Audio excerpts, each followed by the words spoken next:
بسم اللہ الرحمن الرحیم، السلام علیکم ورحمۃ اللہ وبرکاتہ۔ ناظرین، آج یہ کامن اور عام بات ہے کہ جیسے ہی کسی سے ہمارے تعلقات اسٹرانگ اور فرینڈلی ہونے لگتے ہیں تو سب سے پہلی چیز جو دیکھنے میں آتی ہے وہ یہ کہ آپس میں مزے میں گالم گلوچ کا تبادلہ بڑھ جاتا ہے۔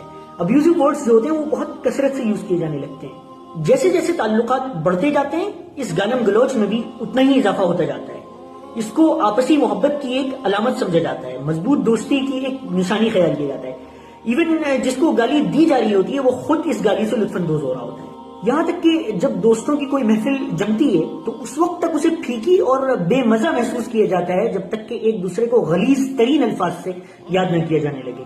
ہم اسے خلوص کی ایک نشانی سمجھ رہے ہوں گے، لیکن محض اس حرکت کی وجہ سے شاید ہم اس امت کے بدترین افراد میں شامل ہو چکے ہوں۔ ہم اسے بے تکلفی کا ایک ہلکا سا نمونہ سمجھ رہے ہوں گے، لیکن شاید ہم اللہ کے ہاں ان گھناؤنے لوگوں کی لسٹ میں ایڈ ہو چکے ہوں جن کی نحوست کی وجہ سے پوری امت بددینی کے عذاب میں مبتلا ہے۔ ناظرین، یہ میں نہیں کہہ رہا ہوں، یہ حضرت خاتم النبیین محمد رسول اللہ صلی اللہ علیہ وسلم کا پاک ارشاد ہے۔ تحاوی شریف میں حدیث نمبر 916 ہے۔ آپ صلی اللہ علیہ وسلم نے فرمایا، لوگ اس وقت تک شریعت پر قائم رہیں گے جب تک تین چیزیں ظاہر نہ ہو جائیں۔ تیسرے نمبر پر رسول خدا نے ارشاد فرمایا، وَيَظْهَرُ فِيهِمُ السَّقَّارُونَ قَالُوا يَا رَسُولَ اللَّهِ مَنْ هُمْ قَالَ نَشْءٌ يَكُونُونَ آخِرَ الزَّمَانِ تَحِيَّتُهُمْ بَيْنَهُمْ إِذَا تَلَاقَوْا التَّلَاعُنَ۔ اس کا مفہوم ہے کہ کچھ بدبودار ترین لوگ ظاہر ہوں گے جن کی وجہ سے امت سے دین کی پیروی چھین لی جائے گی۔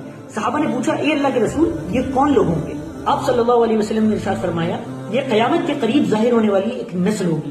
یہ لوگ جب بھی ملاقات کریں گے تو جس طرح بطور تعلق سلام دعا کی جاتی ہے اس طرح یہ لوگ بطور تعلق لعنت اور گالم گلوچ کریں گے۔ دوستوں، ایک بات یاد رکھیں کہ گالی تو ویسے بھی گناہ ہے، لیکن اس حدیث سے پتہ چلتا ہے کہ گالی پر اللہ کا غضب تب بڑھ جاتا ہے جب ہم اسے ایک اچھی یا پھر معمولی چیز سمجھ کر اپنی زبان سے نکال رہے ہیں۔ اسی کے ساتھ ساتھ یہ بھی بہت خطرناک چیز ہے کہ جب گالی ہمیں دی جا رہی ہو تو ہم بجائے اسے برا سمجھنے کے بے غیرتی کے ساتھ مزے لے رہے ہوں اور دوستی کا تحفہ سمجھ رہے ہوں۔ ناظرین، آئیے ہم اس پیغام کو عام کریں تاکہ اس گناہ کی نحوست سے جو کچھ بددینی کا وبال اس امت میں پھیل رہا ہے ہم اس کو مل کر کم کر سکیں۔ وفقنا اللہ وإیاکم لما یحبہ ویرضاہ۔